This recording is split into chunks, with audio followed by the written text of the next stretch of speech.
Mungu ni mwema kila wakati. Makofi na vigelegele.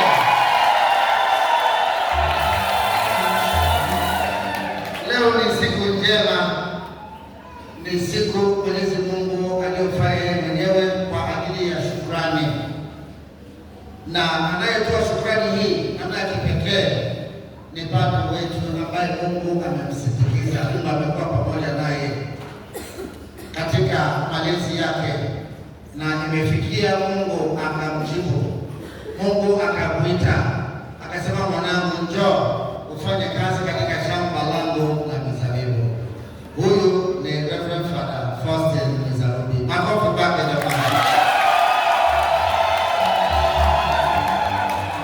Kwake na sisi ni misa ya shukrani, anashukuru Mungu, na sisi wanadamu tunapaswa kumshukuru Mungu kwa yote anayotutendea, na Mungu amemtendea makuu na jina lake litukuzwe. Tumsifu Yesu Kristo.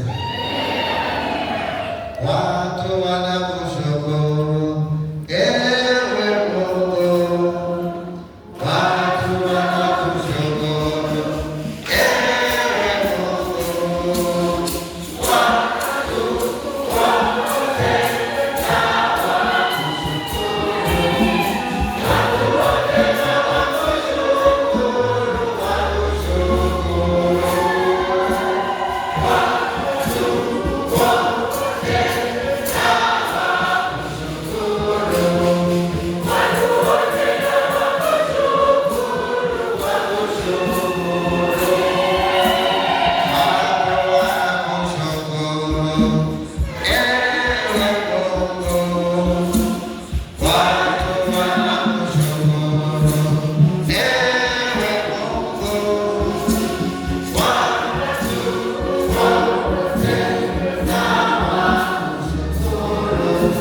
watu wote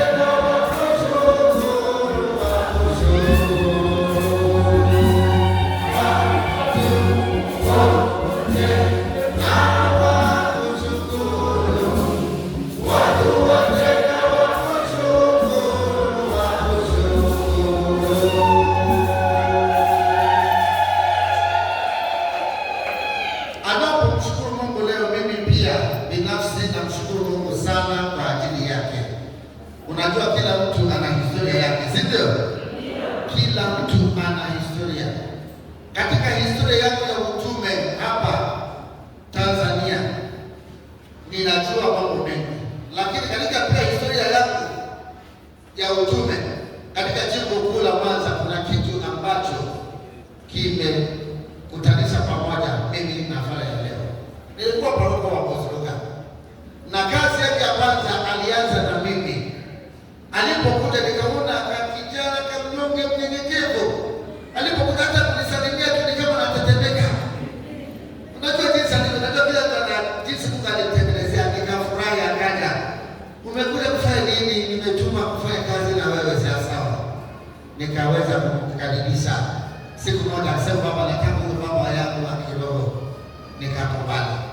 Kuanzia utume wake wa kwanza tukaendelea mpaka siku hii ya leo. Makofi kwa Mungu jamani.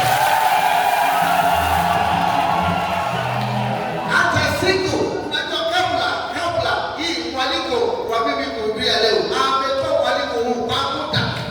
Baba, siku nitakuwa pale utahubiri sasa. Nilikubali kabisa. Nilikuwa mbali, lakini kwa ajili yake kwa kweli nilibadilisha ratiba yangu. Nilikuwa nje ya nchi, lakini nikasema ni lazima nirudi na niwe pamoja na mwanangu, kwa sababu ninapomwita mpaka leo mwanangu. Hata wakija kwenye likizo hawezi akarudi shuleni. Anaporudi nyumbani anakuja kunisalimia na tunakaa na mshauri, lakini sikuwa na shaka kwamba siku kama leo itafikia. Tumsifu Yesu Kristo. So nimekuja leo kushiriki katika furaha yake kuitwa kwake na Mwenyezi Mungu.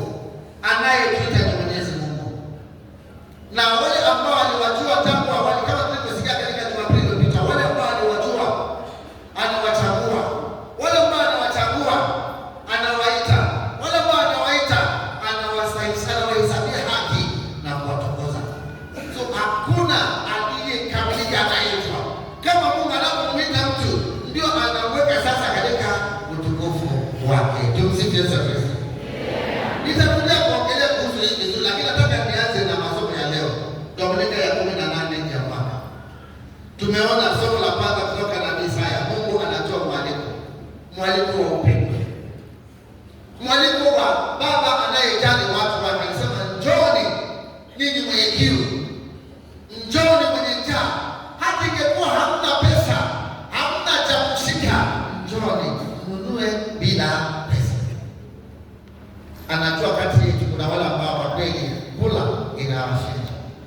lakini anapotoa mwaliko, na mwaliko huu daima anatuita hata kwa wale ambao shida yao sio ya njaa.